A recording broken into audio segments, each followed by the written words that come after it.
Hi, good evening. This is Gayatri here. So I welcome you all for the demo session for Pega CSA. We'll be taking up version 8.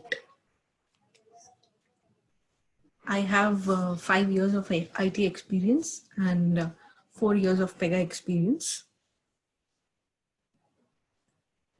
I'm a certified CSSA practitioner and certified decisioning consultant as well. Okay, so let us quickly move on with the session for today. Yeah. So as for the agenda for today, we'll be looking at a very basic introduction of Pega, the various application development studios, and the various roles in a typical Pega project. Okay. And this course is intended to anybody who are interested in learning Pega. We do not have any specific prerequisites in order to take up this course. It is good that you have a basic working knowledge of OOP, object-oriented programming, but it is fine even if you are not into OOP. It is still fine and you can take up this course. It is good to have that knowledge, but it is not necessary. So we do not require any specific kind of technical background in order to learn this Pega platform or Pega technology. Okay. And this PCSA course is a very basic course of, or you can say it is a very basic certification that Pega offers us. So after which we have different levels of certifications, CSSA and LSA, which are like the higher levels of certifications. But to start with, initially PCSA is a very basic certification that we have. So in order to start with the hands-on or get some working experience, you can start up with this course, right? Yeah. So before looking into the technical aspects, we'll just see like what is Pega initially. Right? So we do get to hear some various things and various views of Pega platform. Like if you say that it is a software development tool, or if you say that it is just a platform, or if you say that it is a technology. So like Pega is a combination of all of these things put together. It is basically an application development platform, right, where you develop various kinds of applications. But the differentiating factor you get in Pega, which is not there in other tools or the other technologies, is the business users directly work with the IT, which means the developers directly get to work with the business team. Right? And Pega is not a new technology or a new platform. We have various versions of Pega coming up. Like if you take an example of Java, we have different versions of Java coming up. Similarly with Pega also, starting with version 5. After that we had 6, and then like we had 6.1, then 7, 7.1, 7.2 until 7.4. And then comes Pega version 8. So the version 8 of Pega is called as Pega Infinity. So which is like the, as of now till date, it is called the highest version of Pega with the most recent advancements, including the aspects or the features of artificial intelligence and machine learning as well. So it is the 8 version is now called the Pega Infinity. And even in 8, there are other versions coming up like 8.1, 8.2, 8.3, and now like it depends upon the advancements that are going through, and they get to release a new version for each of it. And as most of you know, Pega is not a very code-based language or a code-based platform. You do not need to write lines of code in order to get things done. It is mostly visual tools are used instead of writing code. But when you dig deep inside, it is still the lines of code that do exist. But as a developer, you do not need to write every bit or every line of that code.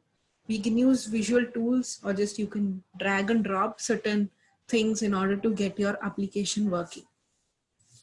Okay. And Pega is an industry leader in the BPM category. So BPM means that business process management.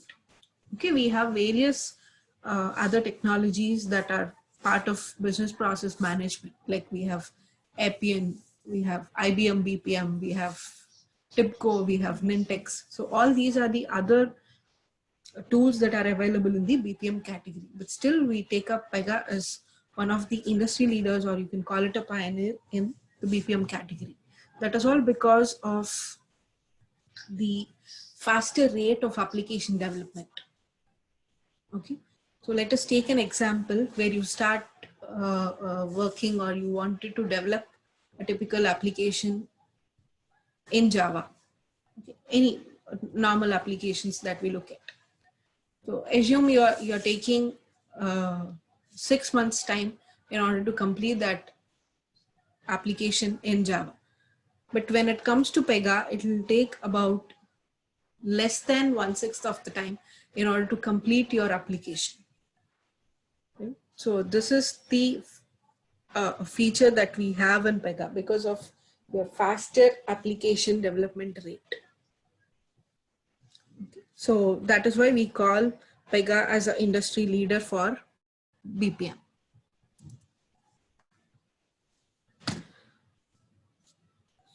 So what are the capabilities that Pega offers us, or like why do we have to go for Pega's application development approach? Is because of all these things, where you have completely no code, or it is very minimal code that is the developers have to put in the effort to. And it is completely model driven. You design your application in a way how the end users want to look at.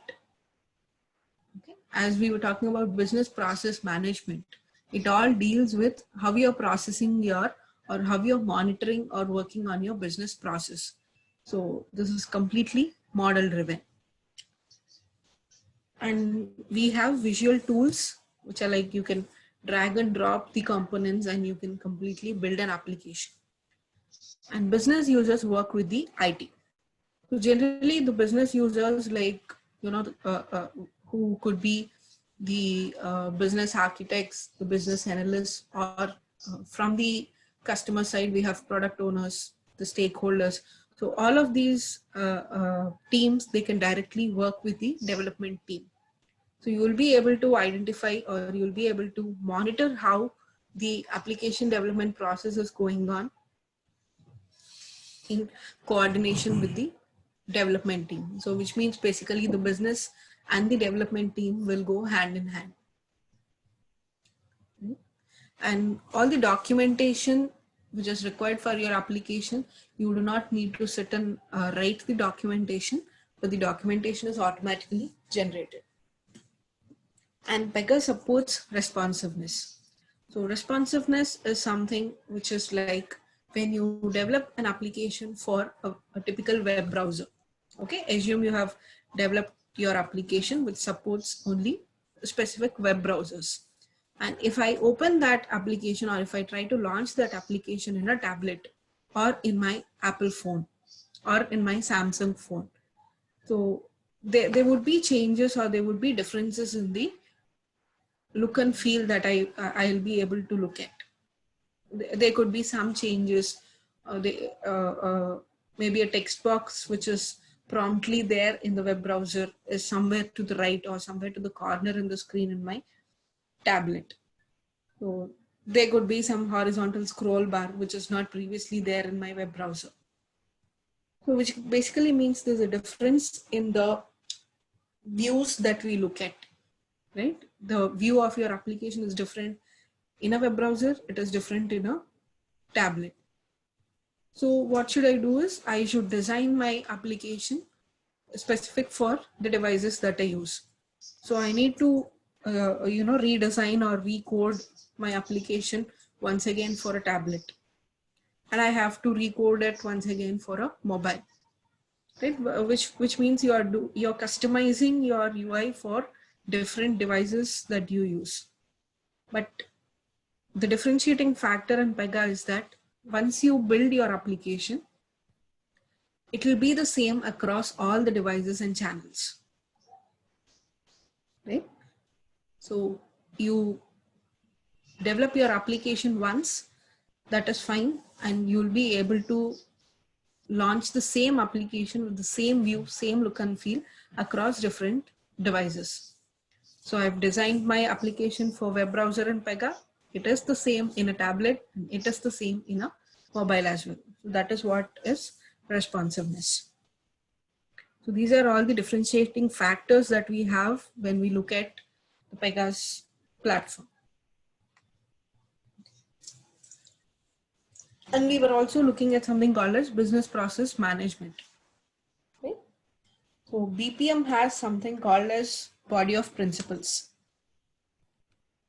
Similarly, like let us take this example of OOP, object-oriented programming.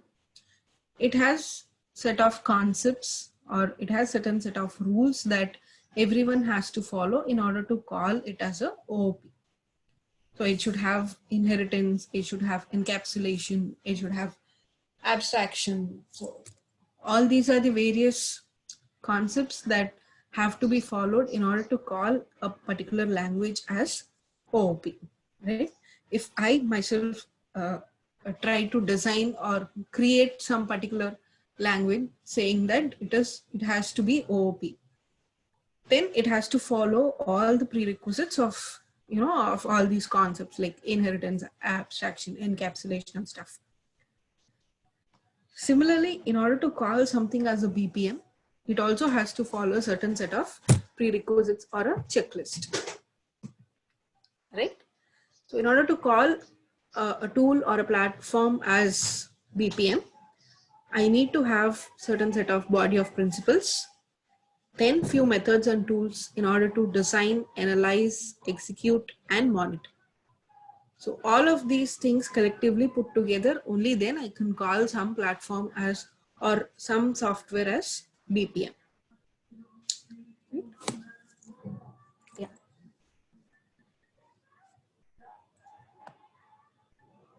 Okay, so let us look at why do we have to use Pega. Okay, so it is because of all the differentiating factors that we have looked at, like low or no code, it is completely model driven, responsiveness, the documentation that it automatically generates. So all of these are the differentiating factors that we look at in Pega.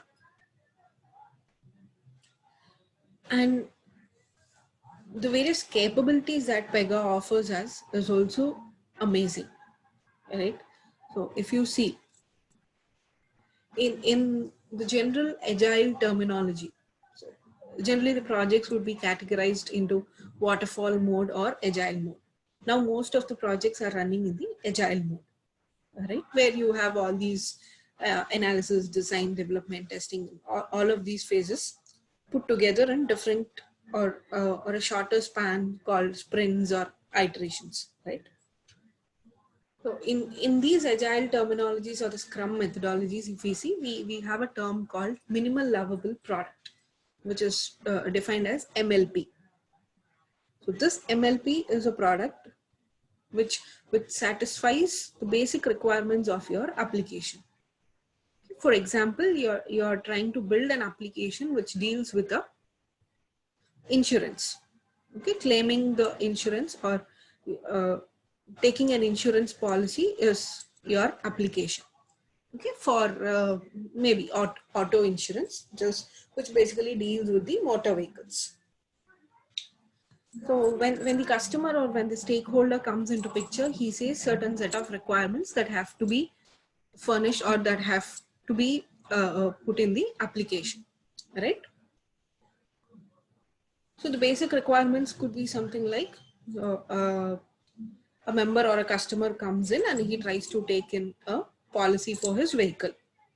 So this is the basic scenario, the basic requirement of your application. So while using Pega, you will be able to design or you will be able to develop this application in a very short span of time.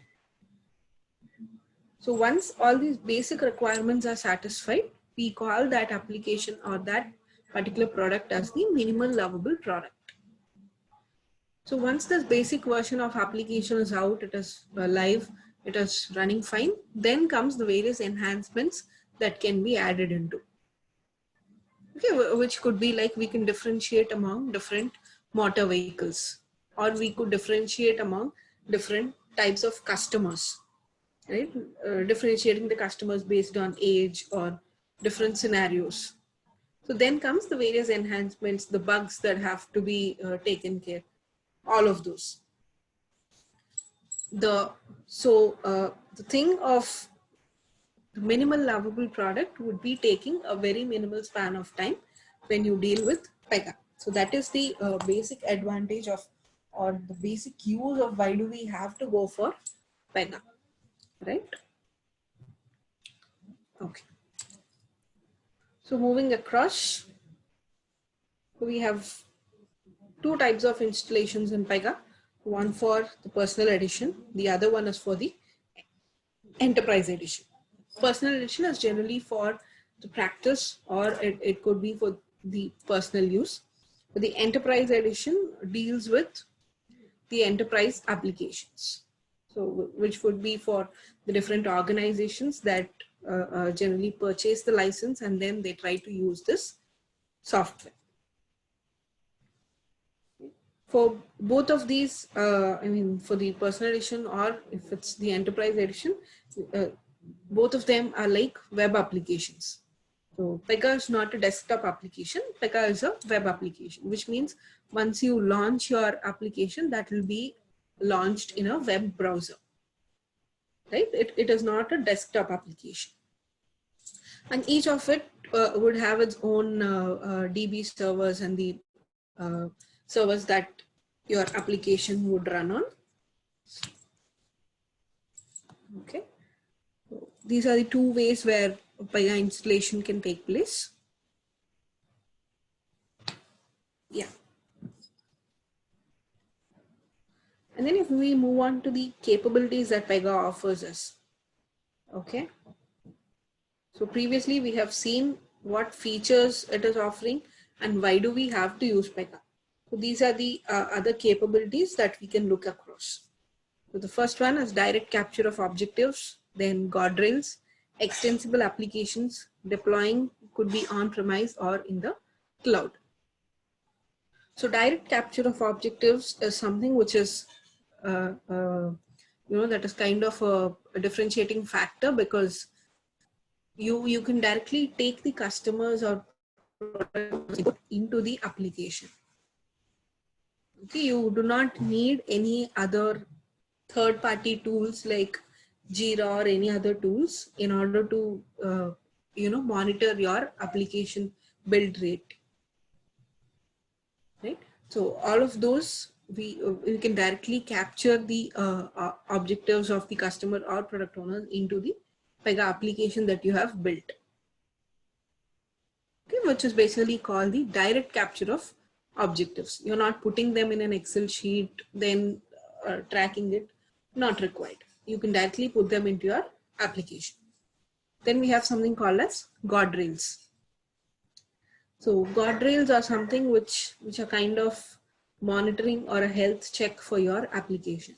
Like how good is the health of your application can be checked using these guardrails. These are basically a standard set of rules that every Pega application has to follow. These are set by the Pega platform itself. So all these rules have to be followed, and in case if there's any deviation from that specific rule, there has to be a proper justification.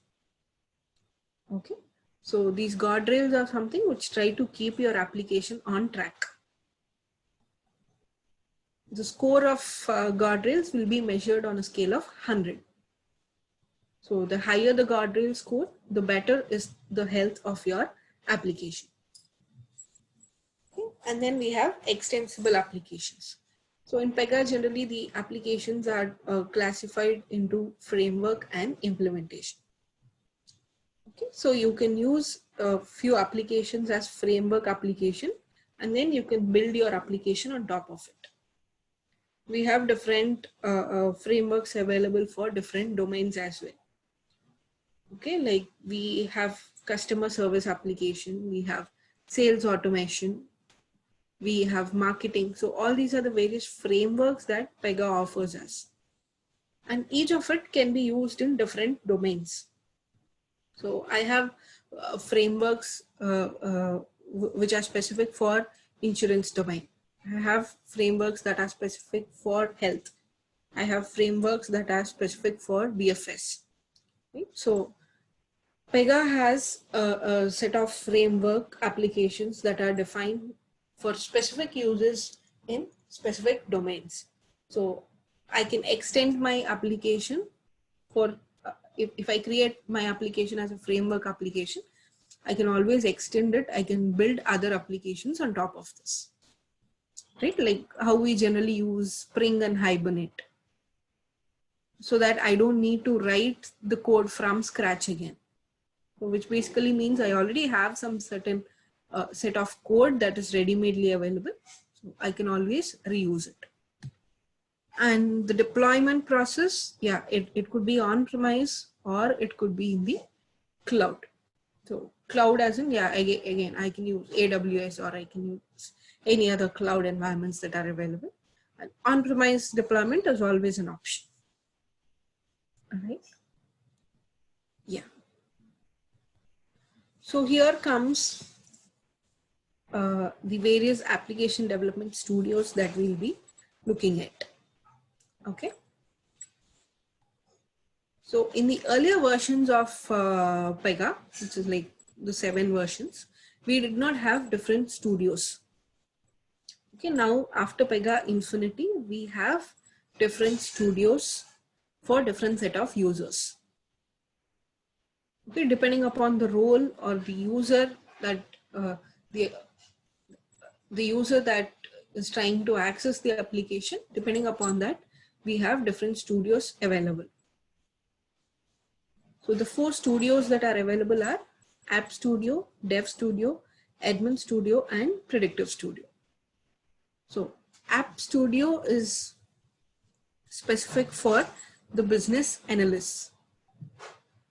Then the Dev Studio is specific for core Pega developers. And then we have Admin Studio for all the admin aspects or for the backend processes that are occurring in your application.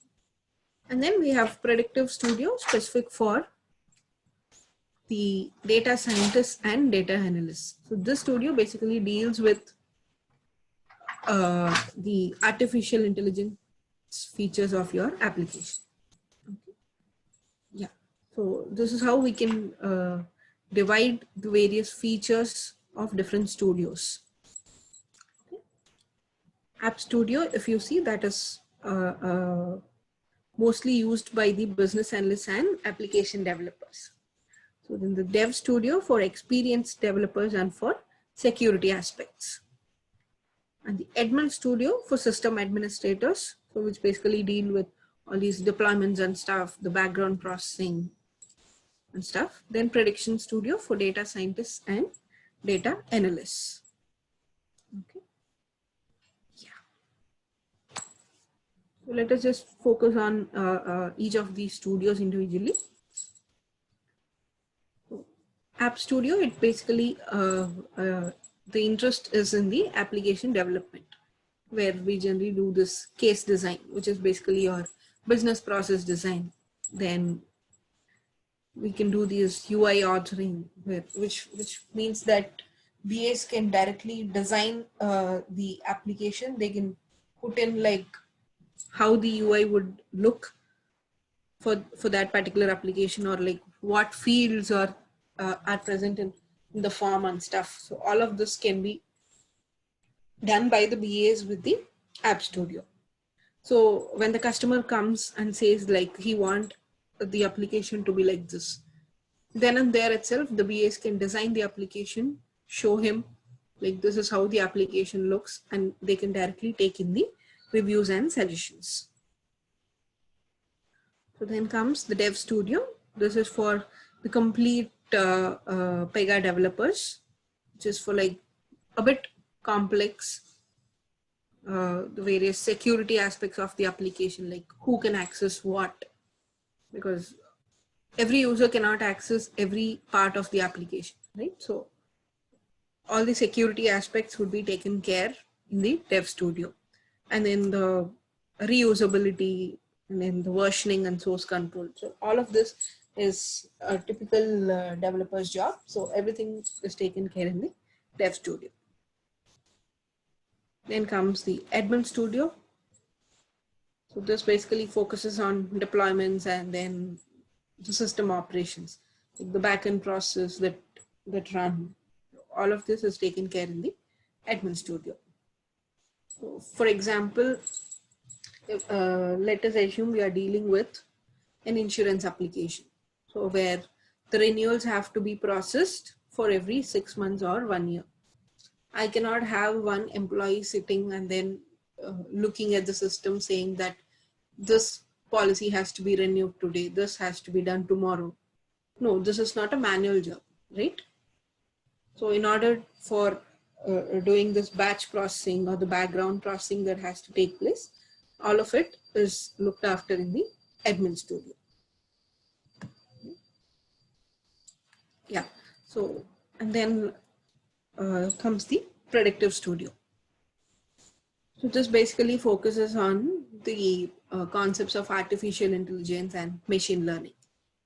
We'll be able to design different models like predictive models, adaptive models, then test categorization models. All these models can be designed and can be used in the application, like whenever there's a use for, or whenever there's a need for artificial intelligence.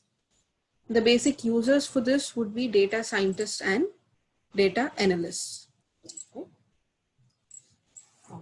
Then let us quickly look into something called as access groups and default studios. So this we'll be looking into a more deeper picture once we start working on these studios for an application. Okay. So depending upon the role, a default studio is assigned for each of the operator. So for an administrator, the default studio is Admin Studio. And for an author or a BA, it will be App Studio. So then we have something called as portals, which is specific for end user and for manager. So they have their own portals. Okay. So this is just on a high level, like what studio is assigned for which user. Okay. Then we'll just move on to the various roles of a Pega project. So similar to any other project, any other development project, the Pega project also has its own set of roles that are available. Okay, because I cannot have just one team member working for a whole application, right? So in order to define, or in order to ease the development or faster the development, we define certain set of responsibilities for each of the members, and then the roles are defined accordingly. These are the general roles that we look at: business architects, system architects. Okay.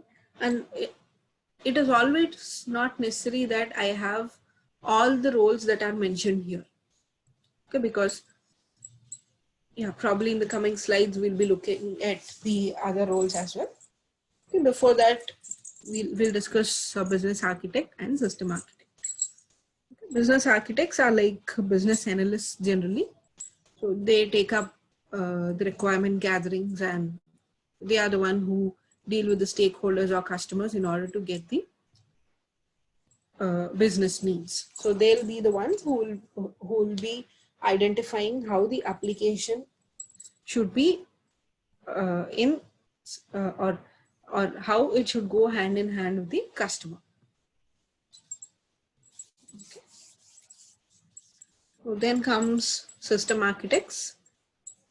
So these are the basic developers who could be system architects, senior system architects, and lead or principal architects. So this is the basic development team that is part of the Pega project. They are the main application development wing that is part of the Pega project. Then, and then we.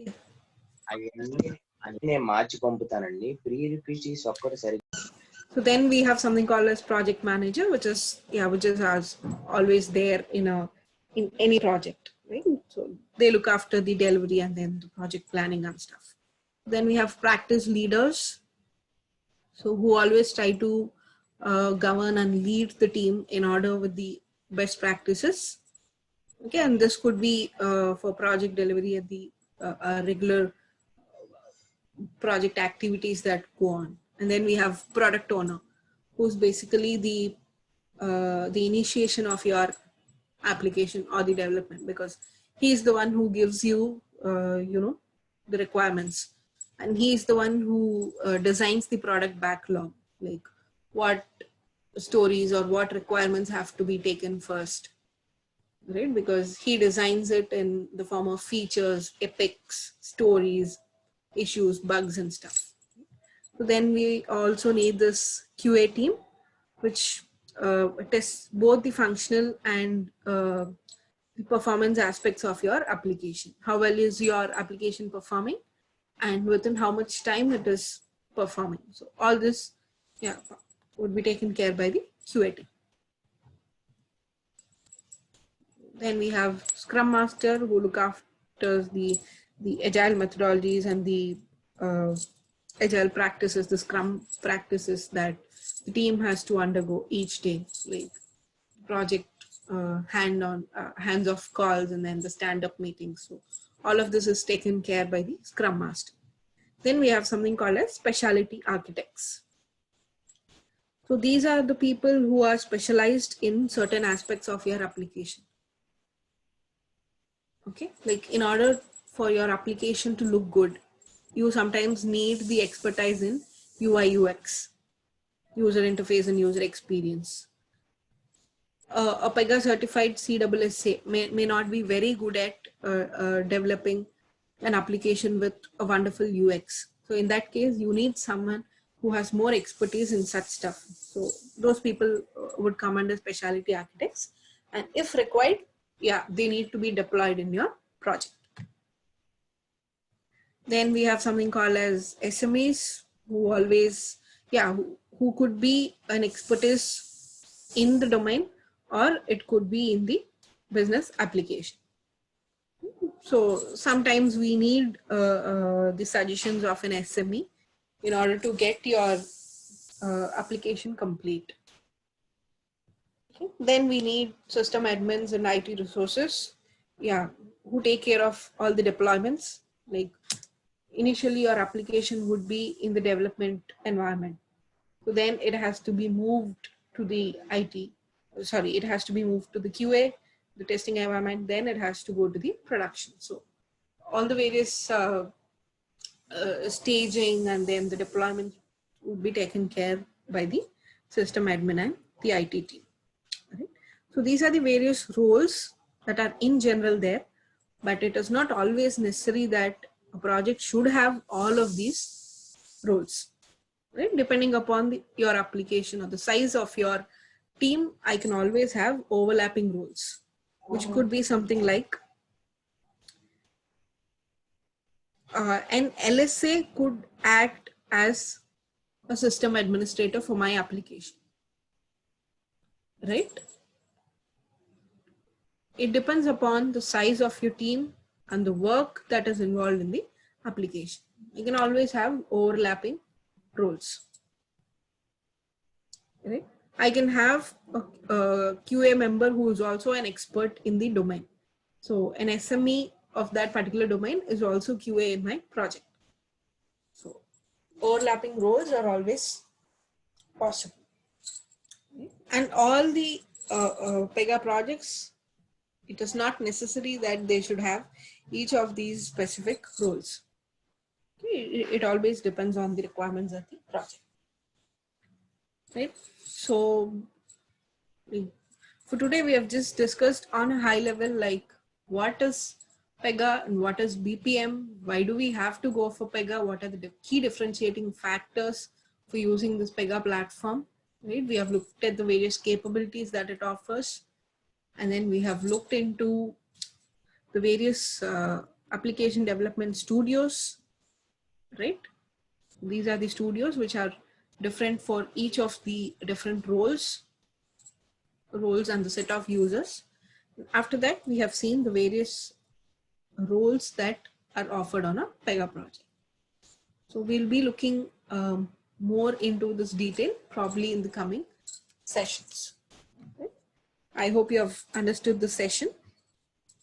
Yeah. If you have any questions, you can get back.